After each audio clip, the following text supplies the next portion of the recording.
성탄절 준비하면서 대강절, 성탄절을 앞둔 네 번의 주일을 대강절로 지킵니다. 성탄절을 기다리는 마음으로 계속적으로 이 성탄에 대한 얘기를 준비하도록 하는 말씀으로 선포를 하면서 그만큼 말씀에 집중했고 성탄을 색다른 마음가짐으로 맞이하고 싶어하는 심령이 생겼다고 한다면 그것도 하나님의 은혜요, 하나님의 역사심 속에서 오늘은 정말 행복할 줄로만 믿습니다. 이스라엘 백성에게요, 하나님의 백성, 그냥 그렇게 표현하면 좋을라나요? 하나님의 백성, 왜? 구약에서는 이스라엘이니까요. 그 이스라엘 백성들에게 예수님의 오심은요, 그들의 역사 가운데 가장 뛰어난 놀라운 사건이 되었습니다. 예수님 이전에 왔던 세례 요한, 그때도 역시 그 이상이었으니까 예수님 오죽하겠습니까? 근데 예수님의 그 놀라운 사건에 대해서는 많이 묻혀지는 경우가 많지요. 왜? 이스라엘 백성, 하나님의 백성들의 하나님과의 관계에서 맺어진 신앙 속에 예수님께 대해서는 좀 감각을 잃어버린 까닭이 아닐까 싶습니다. 그 얘기를 하자면요, 이스라엘 사회가 쭉 진행되어 오다가 우리 잘 알고 있잖아요. 막 아브라함에서부터 또 그 이전에 모세 뭐 이렇게 쭉쭉쭉 이렇게 아브라함 또 이후에 수많은 왕들, 그 이후에 수많은 선지자들 거쳐가면서 심지어는 예언자들이요, 선지자들을 통해서 이스라엘 사회에는 칭찬도 덜어는 있었지만 대부분은 아주 책망하고 심판을 예언하고 하는 무섭고 살벌한 얘기들이 많이 선포되었습니다. 사실 그 소리 듣고 싶은 사람 어디 있습니까? 불편하기도 하고 그랬죠. 그런데 지나고 보니까, 역사를 지나고 보니까 곧 선지자들이, 예언자들이 끝나고 난 뒤에 이스라엘 사회에 만군의 여호와의 이름으로 하면서 선포되는 말씀이 딱 뚝 끊겨진 그때에 오늘 우리의 삶에 적용시켜보자면 예수 믿으세요. 예수님 잘 믿어야 됩니다. 신앙생활 잘 하셔야 돼요. 이렇게 하셔야 됩니다. 저렇게 하셔야 됩니다. 이런 얘기 들을 때는 불편하고 참 힘들고 어려웠지만 이것이 딱 끊겨버린 시대가 온 겁니다. 처음에야 뭐 그냥 아이고 홀가분하다, 좋다 했겠지만 그 세월이 깊어져 가니까 우리가 잘 아는 바처럼 그 예언가 시대가 끝나고 세례 요한이 하나님을 선포하기, 이 사이가 약 400년간 정도 되었다고 그랬습니다. 그때 그들의 심령의 상태에 대해서는 성경에 기록된 바가 없으니까 말하기는, 정확하게 성경적으로 말하기는 그렇지만 정황은 충분히 얘기가 될 수 있어요. 어떤 정황이냐? 세례 요한이 와서 요단강에서 세례를 베풀 때에 이스라엘 사회에서 내놓으라 하는 사람들조차도 그 앞에 달려나왔습니다. 그들이 누구냐? 사두개인, 바리새인. 바리새인들은 그래도 부족하면 이스라엘 사회에서 크게 신분 계층이 세 가지 계층으로 나눠지는데 삼각형 구도에서 맨 정점에 있는 극히 한 5% 이내 정도 된다고 하는 사람들이 사두개파 사람들. 온갖 나라의 혜택을 다 누리고 기득권을 누리고 그러던 사람들. 그 다음 중간 계층의 사람이 바리새파 사람들입니다. 그들은 부족함이 없이 살았어요. 엄청난 행세는 못했다 할지라도 부족함이 없이 살았던 사람들. 근데 여유롭게 성경도 보기도 하고 하나님 찾기도 하고 그런 사람들. 또 한 계층은 대다수의 사람들, 가난하고 헐벗고 굶주리고 사회적으로 완전히 억압당하고 착취당하고 하루하루 산다는 것이 고통이 될 만한 그런 사람들이 있었습니다. SNF라고 하는 사람들이 있었어요. 그날 예수님이 오신 이후에 예수님 앞에 몰려든 대다수의 사람들은 사실 보면 그 SNF파의 사람들이었습니다. 바리새파 사람들, 사두개파 사람들은 시비 걸려고 찾아오기도 했었죠. 근데 세례 요한이 와가지고 회개하라 천국이 가까웠느니라, 이 독사의 자식들아, 이렇게 엄청난 질타를 해 대는데도 불구하고 그 앞에 달려나와서 세례받기를 청합니다. 이 정도 되면 이 당시에 이스라엘 사회에서 책망하는 소리든지 심판의 소리를 할지라도 여호와의 이름으로 선포되는 말씀 듣기를 얼마나 사모했는지를 짐작할 수가 있습니다. 그렇게 그러할진데 더더군다나 메시아의 오심, 이것은 이스라엘 사회에서는 학수고대하던 하나님의 사건이었습니다. 그대로 그 기대감보다도 더 강력하게 예수님은, 하나님께서는 이 땅에 육신을 입고 찾아오시는데 정작 그들은 그를 알아보지를 못합니다. 참 이 묘한 기가 막힌 상황을 오늘 말씀 속에서 다루고자 하는 것입니다.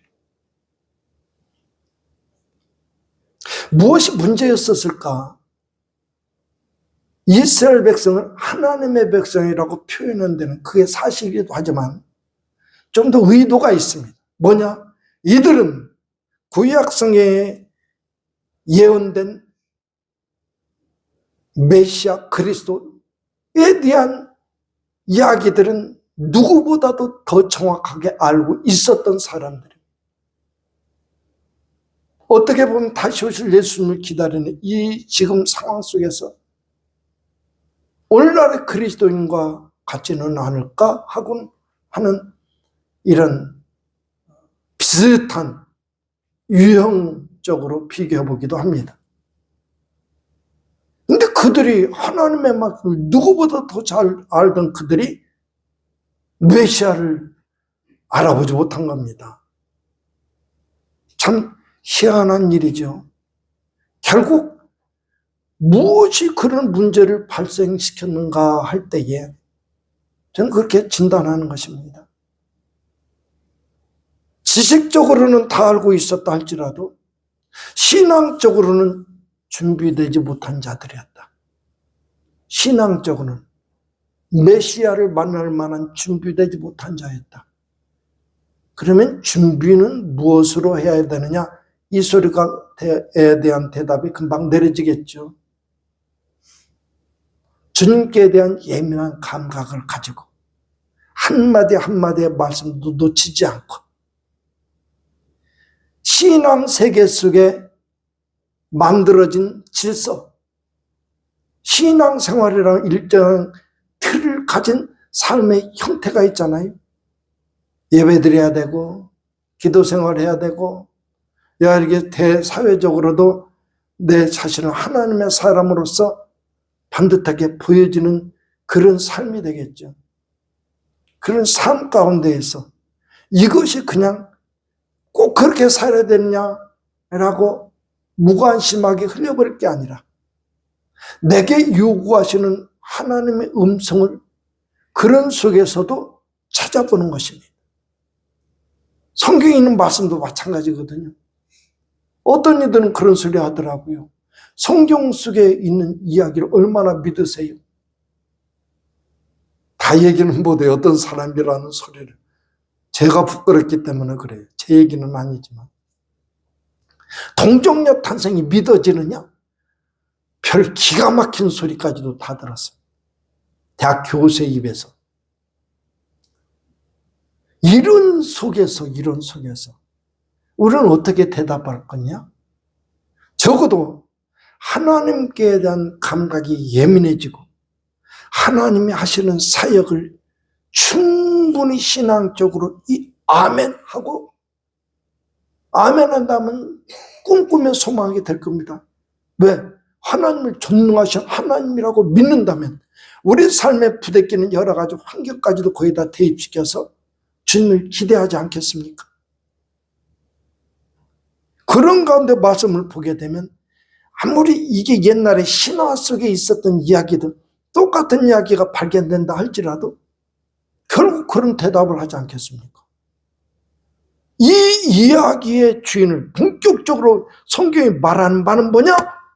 동일한 신화가 근동사에 있었다 할지라도 그 이야기의 이 주인은 하나님이다.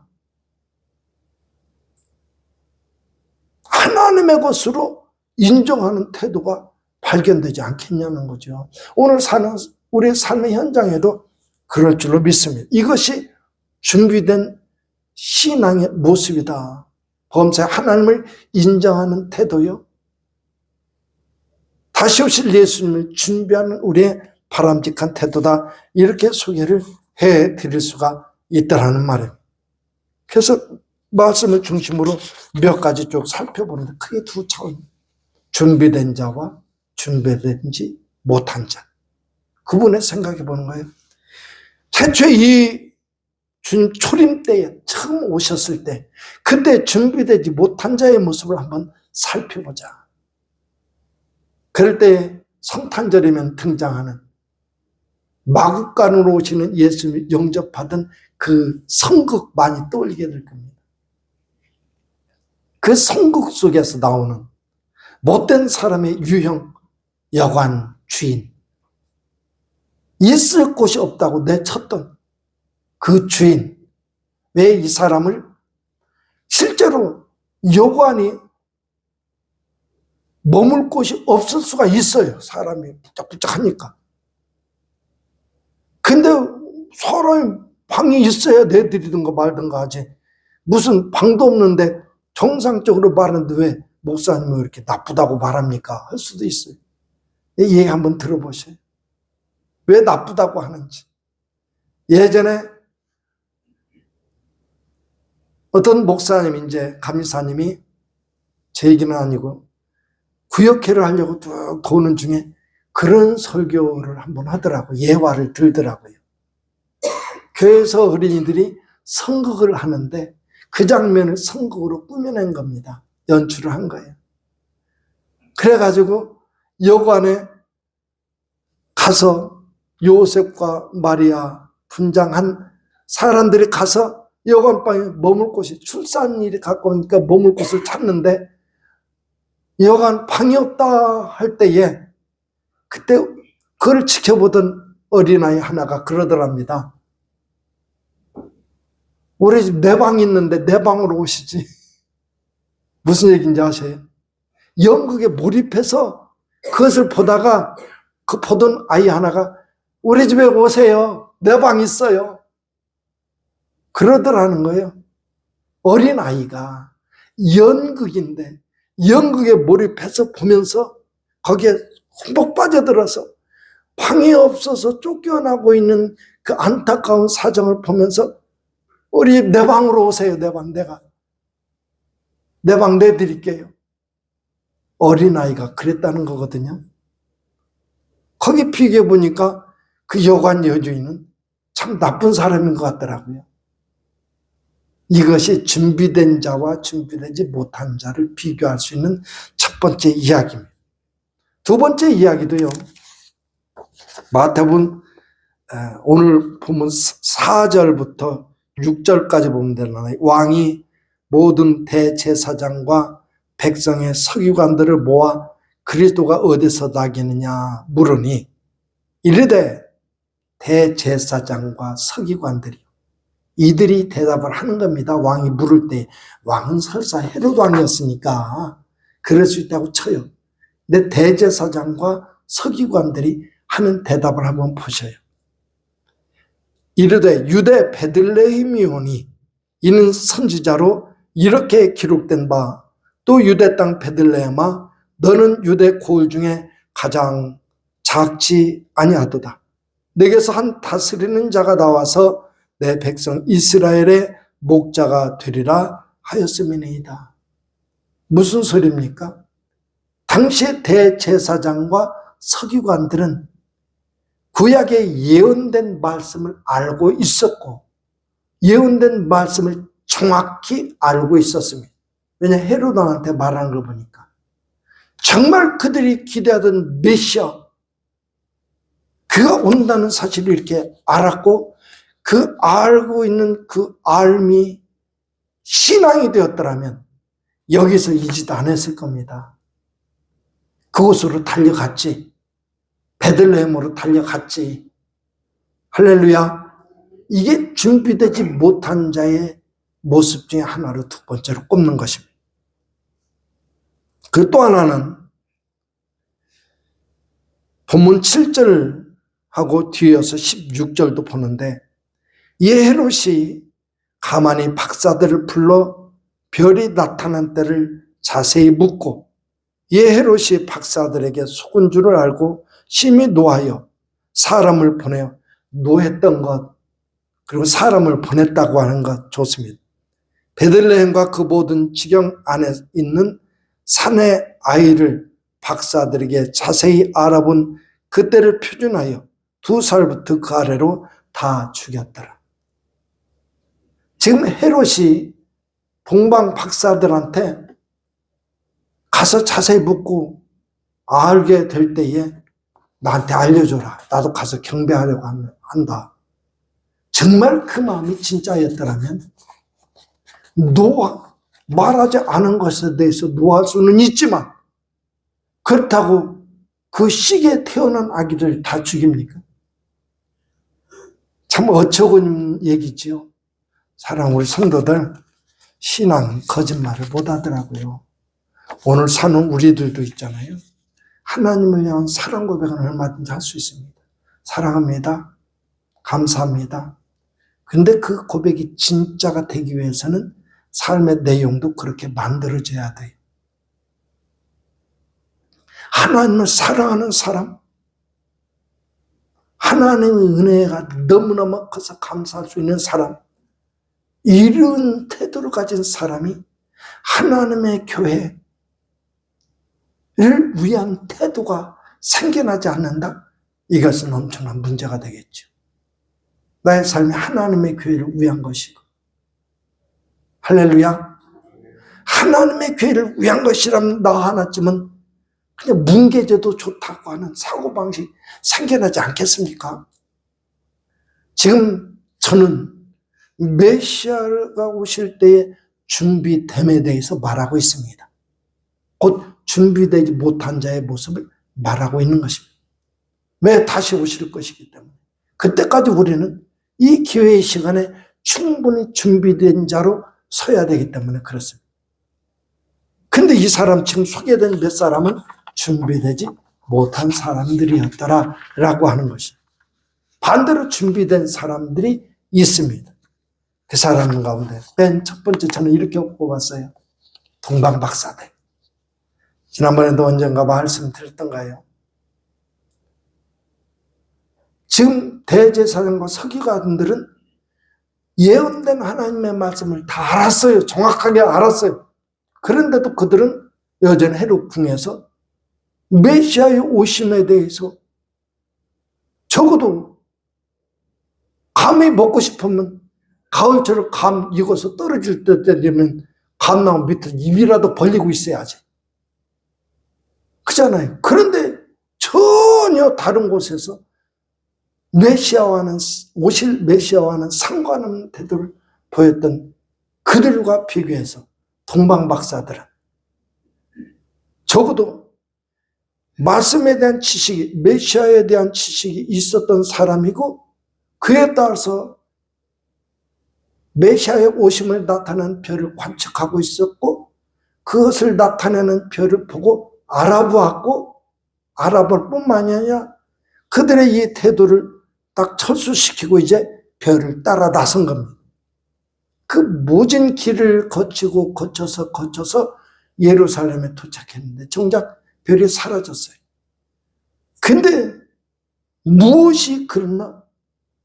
그들을 거기에서 포기하지 않게 하고 무엇이 그랬냐? 당연히 하나님을 향한, 메시아를 향한 그들의 마음가짐이 그랬죠. 그래서 이것을 준비된 모습이다 말하는 거예요.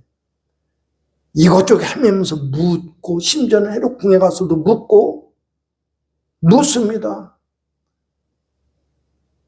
그리고 다시 나왔을 때 그 정도 태도를 가진 자에게는 하나님이 함께 하시는 증거가, 다시 별이 나타났더라.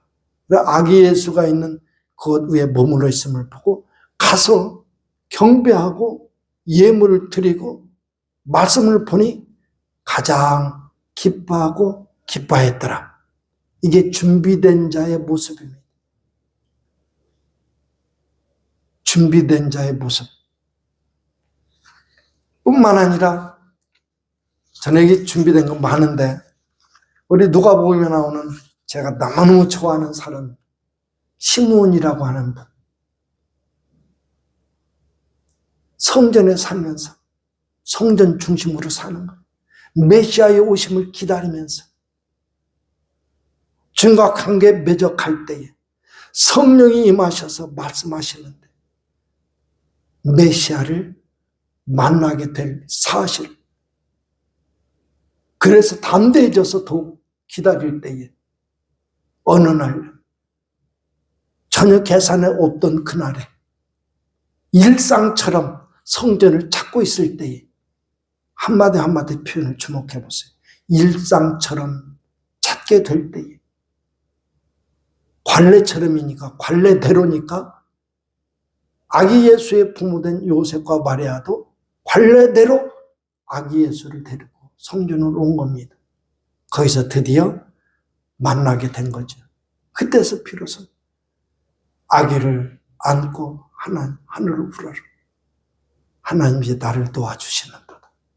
준비된 자의 모습을 예의주시하시길 바랍니다. 이 밖에도 많이 있지만 아무튼 준비된 자와 준비되지 못한 자가 이렇게 차이가 나게 되는데, 이쯤에서 결론까지도 나아가기 위해서 정리해 보자면, 준비된 자로 소개했던 이 사람들의 태도를 쫙 앞에 펼쳐놓고 다른 점이 있다면 무엇이 다를까를 분석해 보았습니다. 다른 점이 있다면 무엇이 다를까? 그들의 신앙, 그들의 태도를 통해서 찾아지는 바, 다른 것은 뭐냐?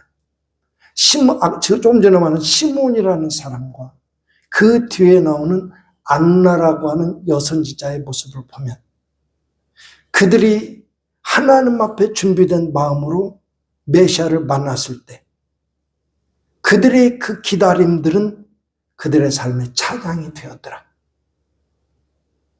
우리의 고백되기를 바랍니다. 찬양이 되었더라. 찬송가 몇 장 이게 아니에요. 나의 찬양이, 나의 신앙 고백이요. 하나님을 높일 수 있는 나의 언어입니다.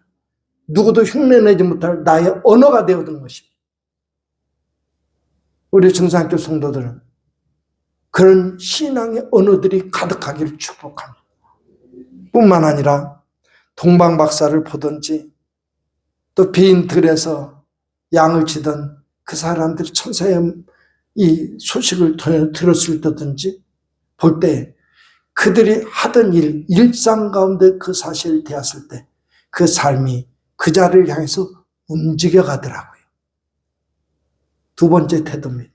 준비된 자들은 오늘도 하나님을 의지하고 이 성탄의 아침에 진짜 예수님의 이 땅에 오심이 기다리는 하나님의 사건이기를 원했을 때에 앞으로의 우리 성도들의 삶은 말씀을 향해서 움직여가는 삶이 될 겁니다.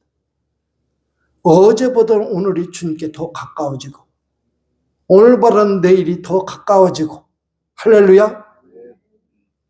10년 20년 돼도 주님과의 거리가 꼭 그만큼이라면 그런 신앙을 뭐라고 하느냐? 살았다 하나 죽은 자와 같은 신앙이 됩니다. 달라져야 됩니다. 더 가까워져야 됩니다. 더 가까워지시기를 주의 이름으로 축복합니다. 그럴 수 있다면 누가 아니라고 손살을 치고 시비 걸어도 주님 앞에 준비된 자로 우리 성도들은 발견될 것이고 그렇게 칭하는데 전혀 문제가 없게 될 것입니다. 주님 앞에 예쁘게 준비되는 저 우리 성도들 다 되기를 주의 이름으로 축복합니다. 기도하겠습니다.